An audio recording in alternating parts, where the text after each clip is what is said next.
Bom, o que eu vou trazer para vocês aqui hoje, nesse vídeo, que geralmente é um vídeo de análise, de visão de jogo, de coisas que aconteceram, de repercutir a fala específica do treinador. E quem acompanha o Jornada, ontem depois do jogo, tem a noção do que foi o meu sentimento quando o árbitro apitou o jogo, na verdade já bem antes. E eu tenho certeza que foi o sentimento de muitos torcedores que estiveram aqui no Maracanã, e ao sair daqui ainda teve gente agredida, bomba, gás de pimenta, para completar essa noite trágica, essa noite humilhante. Eu não me lembro de ter visto o Fluminense ser humilhado como foi humilhado aqui hoje, sem que o adversário tivesse que jogar bola, jogar um grande futebol. O Vasco apenas entrou correndo, apenas entrou querendo um pouco mais, disputando, brigando pelas bolas e chutou 2 bolas de fora da área. Foi suficiente, 2 bolas perdidas, 2 bolas vadias, 2 bolas que numa situação normal não dariam em nada, e foi isso que o Vasco precisou fazer aqui para ganhar o Fluminense. E depois, no segundo tempo, a torcida deles ficarem gritando durante mais de 20 minutos, olé. E o que se viu de reação não, né? O que se viu de comportamento, de postura desse time do Fluminense foi algo absolutamente desrespeitoso com a torcida. Desrespeitoso com a torcida que estava aqui, com os torcedores que estavam aqui, com os torcedores que estavam em casa. Isso não é uma postura digna de jogador que veste a camisa do Fluminense. Isso não pode ser um comportamento aceitável. É inadmissível que o Fluminense esteja perdendo um clássico por 2-0 e os jogadores se colocam numa situação de olhar e torcer para o jogo acabar desde pelo menos os 20 do segundo tempo. Pelo menos. O Fluminense administrou a derrota. Eu nunca vi alguém administrar com tamanha maestria uma derrota, com prazer e satisfeitos com o que fizeram aqui hoje. Não é porque tinham 1 a menos, não é porque tinham 2 a menos. Não, o Fluminense tinha 11 jogadores em campo. 11 jogadores frouxos.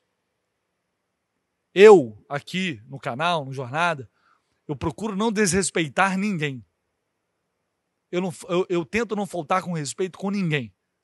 Isso é uma coisa que eu tento ter como um mantra assim da minha conduta. A gente, depois do jogo principalmente, se estressa, tá todo mundo revoltado, tá todo mundo puto, e é totalmente natural. E quem acha que não deve ser assim, que não tem que ser assim, tudo bem, respeito, mas é a forma como eu me senti. E eu estou trazendo para vocês aqui a forma como eu ainda estou me sentindo. O torcedor que vem para cá e fica em casa assistindo o jogo foi feito de otário, de palhaço. Esses jogadores que têm toda uma estrutura à disposição, todo o investimento, salários altíssimos, eles não têm o direito. Vocês não têm o direito de chegar e fazer o que vocês fizeram aqui hoje. Isso aqui é uma mancha na história do Fluminense. Ah, mas é exagero. Não é exagero, não. Um clube da grandeza do Fluminense não pode entrar em campo para disputar um clássico e se comportar dessa forma. Apático, frouxo, medroso, sem sangue, sem vibração nenhuma, sem brio nenhum. E vai cobrar o quê? Aí depois vai cobrar o torcedor? Eu não faço mais esse papel. Eu não vou ficar que nem um babaca, um otário, convocando o torcedor para vir para o estádio para isso daí. Eu não vou. Joguem bola, ganhem os jogos, mostrem que vocês merecem o torcedor no estádio, que depois ele vai voltar. Estou de saco cheio disso já. Ah, mas é um time que escolhe jogo. Tá faltando escolher jogo então. Porque contra o Juventude já foi uma atuação ridícula. E hoje conseguiram fazer pior. E eu vou dedicar um capítulo especial disso ao senhor Luiz Ubeldia, pelo que ele falou na coletiva. Eu espero que a diretoria do Fluminense não fez isso no vestiário, que chegue no CT, que alguém tenha o culhão de chegar e falar o quão desprezível foi esse jogo. O quão vergonhoso foi esse jogo para a torcida do Fluminense. Tem que haver uma cobrança séria, porque já começou um ano com o treinador, brigou com todo mundo, não servia. Veio outro, estava numa má vontade do cacete, que também... Mas também não deu jeito. Aí não, agora mudou. Aí vindo um cara, né, que vai cobrar mais, que vai treinar mais, e realmente é o que está fazendo, é o que está acontecendo. É porque agora, quando perde, né, aí tudo vira piada. Mas é a percepção interna que você tem do trabalho. Mas não consegue mudar esse time animicamente. Não consegue mudar a postura desse time. Que durante um mês, nesse ano, realmente teve irregularidade, que foi na Copa do Mundo. Que tinha bicho pra cacete, e aí tava, né, aparecendo pro mundo inteiro. Aí todo mundo queria jogar. Até o treinador queria mostrar serviço. Foi um momento de brilho e de intensidade, de regularidade, que os caras entregaram. Porque depois entregam 1, 2, 3 jogos, aquela disputa, joga bem, ganha, classifica, aí... Isso, depois pega mais 2, 3, modorrento, preguiçoso, insosso, sem nenhuma vontade, se contentando com resultados medíocres. Mas tudo bem, porque uma hora ganha, uma hora classifica, e a gente vai relativizando, porque antes ainda tinha as 3 competições simultâneas. Agora é só o Campeonato Brasileiro. Qual o motivo? Qual a justificativa? Teve uma semana agora, na data FIFA, para recuperar. E foram 2 jogos medonhos. Foram 2 jogos pavorosos. 2 jogos desrespeitosos com o torcedor. Isso aqui é uma canalice. A gente viu aqui hoje. A gente não pode admitir uma postura como essa. Esses caras não têm direito de fazer isso. Não tem. Pode jogar mal, jogar bem. Isso aí, cara, jogar mal. O cara tá mal, se tiver mal, sai. Agora, não ter um mínimo de vontade, de respeito à camisa do Fluminense, de honrar o torcedor, os caras ficarem tocando bola aqui dentro do Maracanã, 20 minutos, e todo mundo olhando, sem força sequer para dar uma porrada. Eu não falo machucar ninguém, não, mas é para chegar, se mostrar que você está insatisfeito, mostrar que você está revoltado com aquilo ali, mostrar que você não está aceitando aquilo ali passivamente. Isso é questão de caráter do jogador, pô, de imposição de respeito. Eu espero que internamente o bicho tenha pegado nesse vestiário. Eu espero que esses caras não estejam achando isso normal. Porque se for, a gente está no fundo do poço. Esquece. O Fluminense não perdeu só porque Germancano jogou mal e foi outra partida pavorosa e o Zubeldia errou de novo. Porque está colocando em campo um jogador que não tem condição de jogar hoje e ser titular do time. Não tem condição, infelizmente. Infelizmente. E a gente já vinha falando isso. E já vinha debatendo isso há muito tempo. A atuação da Costa hoje foi um negócio assim, pavoroso. E eu já tinha falado antes, olha, o cara não treinou uma semana. Provavelmente vai ter efeito. Não sei se foi só por isso. E não foi, não. Porque foi um dos que estavam em campo dividindo bola com pé mole. O Fluminense foi um time frouxo e apático, sabe por quê? Porque competiu menos. Isso é inadmissível. E eu falei antes, se não competir, se não igualar na disposição e na tática, vai perder. É óbvio que vai perder. O Serna perde a bola do primeiro gol porque o Paulo Henrique chega com o dobro da vontade dele e toma com a maior facilidade do mundo. O Cauã Barros teve uma bola no meio de campo ali que ele pegou, dividiu com 1, com 2, o Acosta chegou a bola inteiramente para ele e o cara ainda ganhou dele. Ele vindo de frente, o cara todo desequilibrado.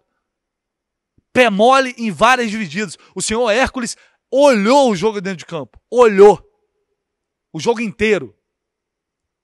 Martinelli fez o primeiro tempo razoável. O segundo tempo foi um desastre. E só para citar alguns jogadores. Então, não adianta mirar só em um. É óbvio que para alguns já está claro, já está evidente. E aí o treinador tem que tomar uma decisão. Ele vai continuar insistindo? Eu acho que vai. Pela entrevista coletiva dele, eu acho que vai. Vou trazer um trecho aqui, ele fala do Riquelme, fala do Cano, interrompendo, inclusive, a pergunta feita pelo Cauã Tinoco. Eu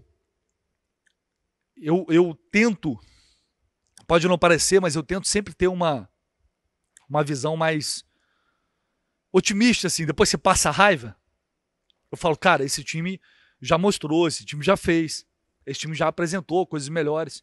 Eu tento, porque eu quero muito que o Fluminense seja de volta à Libertadores, quero muito estar cobrindo a Libertadores ano que vem. No fundo, eu vou voltar a acreditar quando der um mínimo de esperança. Mas quando eu olho para isso, eu olho para esse comportamento, eu sinto uma raiva, um nojo tão grande dos caras se prestarem a um papel desse, de serem humilhados, gritando olé. e reagir isso com essa passividade, isso aí tira o tesão, tira a esperança, e aí não adianta cobrar o torcedor, porque é isso. Porque é isso que esse time vem sendo ao longo de vários momentos da temporada. Não confia, não tem confiança, não tem troca, não tem química com o torcedor, não tem... É por isso. É por essas e tantas outras que já aconteceram.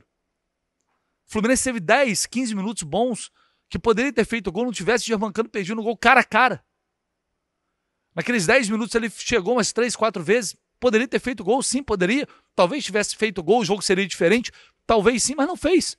Jogou 10, 15 minutos, depois o jogo fica igual. Repara, não é que o Vasco jogou pra cacete, em nenhum momento o Vasco jogou pra cacete, em nenhum momento o Vasco envolveu pra cacete o Fluminense. É porque um time queria jogar, queria correr pelo menos. O outro time não queria nada. O outro time queria olhar, queria acabar o jogo pra ir embora pra casa. Infelizmente, dos 15 aos 30 do primeiro tempo, um jogo morno. Aí na reta final do primeiro tempo, o Vasco começa a tomar conta do jogo, fez o gol daquele jeito, bola desviando, matando o Fábio. No segundo gol, tem o chute, o Fábio dá rebote, aí tem o rebote, o Fábio defende, aí tem o outro rebote, tá todo mundo olhando. O cara empurrar a bola pro fundo do gol. É isso. Tá todo mundo olhando, todo mundo vendo. E foi assim que o Vasco ganhou o jogo e acabou. Não teve outra finalização, que o Fábio fez 2, 3 defesas, não teve. Não precisou. Tamanha mediocridade. Mediocridade não é a palavra correta para definir o Fluminense nesse jogo. Tamanha o nível do ridículo e do inadmissível que foi a atuação do Fluminense aqui hoje. E aí, tem outra coisa que preocupa muito. Porque a gente está reclamando de quem está jogando. E quem entra? Quem vai ser a solução? O Keno, que entrou chutando 2 bolas para a lua e chutando o chão? Vai ser o Soteldo? Eu não tenho mais o que falar do Soteldo. Falar o que do Soteldo? São esses caras que vão continuar entrando? Até quando? Vão resolver o quê? Na semifinal não vai ter o Canóbio, que já não está jogando tão bem. Aí vai entrar quem? O Keno? Ou o Zubeldia vai ter coragem para colocar o moleque para jogar, mas colocar para valer. Colocar e dar sequência. Eu não vou falar que o Ricão vai resolver, não, que nem sei se ele vai resolver alguma coisa. Ou que se Lescano e Lavega tivesse aqui, iria mudar alguma coisa. Porque qualquer um que tivesse entrado para jogar nesse segundo tempo, com esse comportamento ridículo, todo mundo olhando, o cara olha para o lado, dá um pique, tenta fazer uma pressão. Aí olha para o lado, o cara tá andando. Olha para o outro tá lá andando. Vai cobrar o quê do cara que entra no segundo tempo numa condição dessa? O John Kennedy não deveria ter... O John Kennedy deveria ter sido titular. Aí o cara joga bem, faz alguns jogos bons contra o Juventude e tal. Aí ele entra nessa condição aí. Tomando 2-0 e com os caras sentados, com a bunda no resultado, administrando a belíssima derrota aqui no Maracanã, ouvindo a torcida gritando olé. Aí o cara que é o centroavante, ele vai fazer o quê numa situação dessa? Cobrar ele? Porque o cara olha de fora e fala, porra, eu tô indo bem. Aí na hora de ser titular, não vou. Aí entra nessa condição aí. É porque o Keno conseguiu, fez bizarrice, conseguiu se igualar os demais. O Soteldo não viu em campo, que é o que a gente vê dele aí no Fluminense, é isso. Então a gente olha e fico pensando, qual é a esperança? De onde vai sair? Não sei. Aí na coletiva, quando o Zubeldia é perguntado sobre o Germancano, já tinha sido perguntado, e perguntado mais uma vez, foi perguntado pelo Cauã Tinoco. E aí a postura dele na resposta foi essa daí. Zubeldia, boa noite, Cauã Tinoco, do Jornal da KTO 1902. Zubeldia, são atuações recentes que, pelo que a gente vê, né, de comentários, de torcedores até na rua, a torcida vem tendo uma dificuldade de entender o porquê ainda da escolha do Germancano como titular. Eu sei que você chegou a responder um pouco sobre isso na última coletiva, mas eu queria entender... Mira, eso acontece que Germán es goleador y Germán es una pieza importante para el equipo. Por supuesto que John está bien y también es una pieza importante, yo ya lo he hablado de esto, y si hoy Germán mete el gol que tiene por una presión que ejercemos alta, estamos hablando de otra cosa. Los goleadores son así, los goleadores cuando aparecen y convierten, vamos y lo abrazamos todo. Cuando no convierten, pedimos al que no está jugando, ¿no?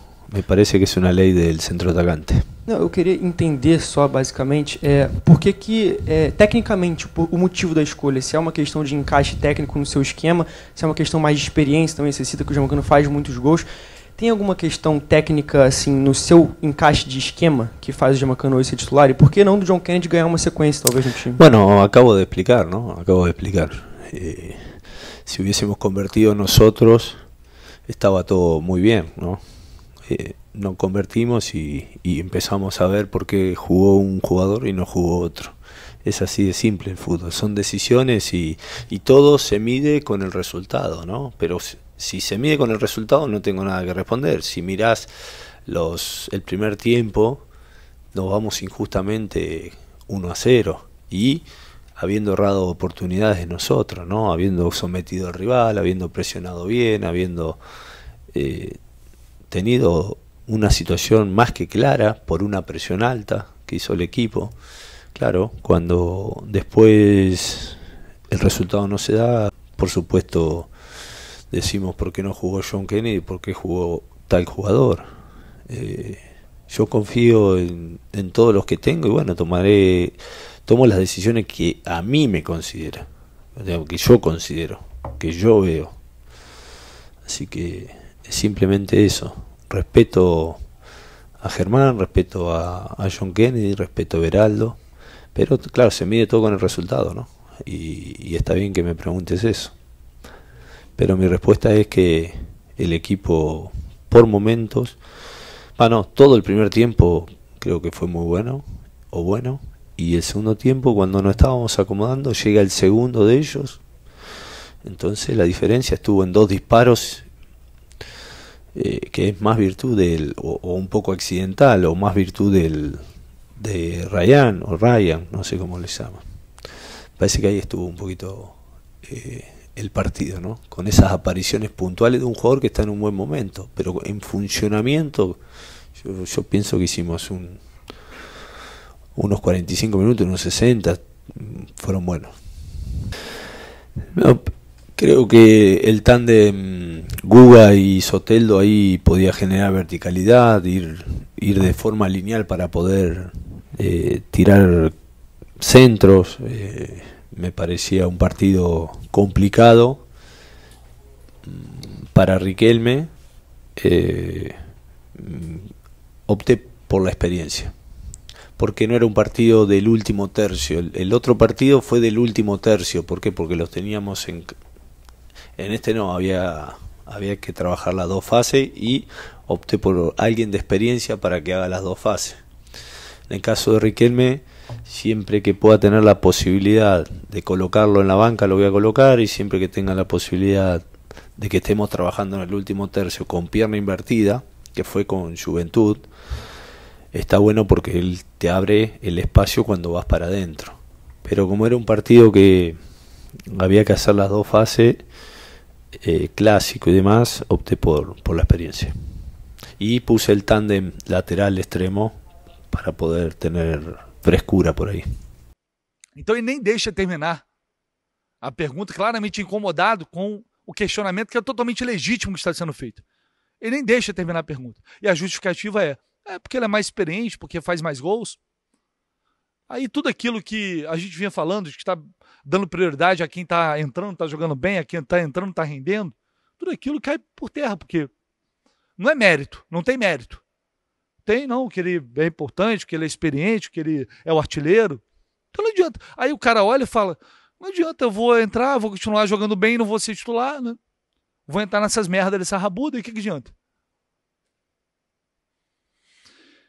A justificativa por não usar o Riquelme é porque, e colocar o Soteldo, é porque ele é jovem. E todo jovem vai continuar sendo jovem no Fluminense, todo jovem vai continuar sendo criança no Fluminense, porque não se desenvolve o jogador, porque não tem metodologia, não tem ideia, não tem consistência. Vai esperar que jogo vai ser bom pro Riquelme entrar? Qual jogo o Fluminense entra e ganha tranquilo no Campeonato Brasileiro? Qual adversário é fácil? Vai esperar o quê? Aí o cara não joga, continua colocando o Soteldo. Aí chega no final do ano, ele é vendido por qualquer merda e vai jogar na Ucrânia. Porque o cara não joga. Tem que ficar colocando Keno, Soteldo, e vai ficar lá. É isso que vai acontecer. Sai treinador, entra treinador, é a mesma merda. É muito jovem, não vai continuar sendo jovem, vai continuar não tendo experiência. É o que vai acontecer. Enquanto nos outros times, os caras entram, jogam, tem sequência. É claro que o jogador, seja ele com 17, 18, 19, 20 anos, ele tem que corresponder. Também tem que mostrar em campo que merece. Mas Quando entra, quando tem oportunidade de fato, eu olho para frente e vejo com muita preocupação o que está acontecendo, e não é pelo resultado em si, é por esse anímico, é por essa, sabe, essa sensação de tanto faz, essa sensação de comodismo, de conformidade, é a ausência de raiva, é a ausência de insatisfação de alguém puto, de alguém que você não vê. Você olha para a cara dos caras, você olha para o treinador na coletiva, você não vê isso. Isso aí tira muito tesão, isso aí desanima demais. Desanima demais. Tem um campeonato pela frente ainda, tem uma semifinal pela frente ainda, e o que nos resta é torcer por essa mudança de postura, de comportamento em algum momento. Quem vai conseguir virar essa chave, não sei. Os caras têm tudo à disposição para fazer o mínimo, que é correr, que é honrar a camisa do clube, que é honrar o torcedor. E nem isso tem hora que eles resolvem entregar. Vamos ver. Vamos ver o que vai acontecer sábado contra o Internacional, mais um jogo no Maracanã. E aí a gente vai talvez saber nos próximos jogos se eles querem realmente disputar alguma coisa ou se eu vou contentar com a mediocridade de um meio de tabela de Campeonato Brasileiro. Que para o perfil, pelo que eles estão apresentando, pelo que eles estão transparecendo, tá arriscado de chegar no final do ano e falar: queriam o quê? Chegamos em 9º, em 8º? Disputamos 3 competições, chegamos em semifinal da Copa do Brasil, 4 de final da Sul-Americana, chegamos em 8º? Queriam mais, semifinalistas na Copa do Mundo, queriam mais o quê? Tá arriscado a gente ouvir isso ainda. Vou ficando por aqui. Se você puder deixar seu like, seu comentário, a gente volta ao longo dessa terça-feira, porque ainda temos muita coisa para falar.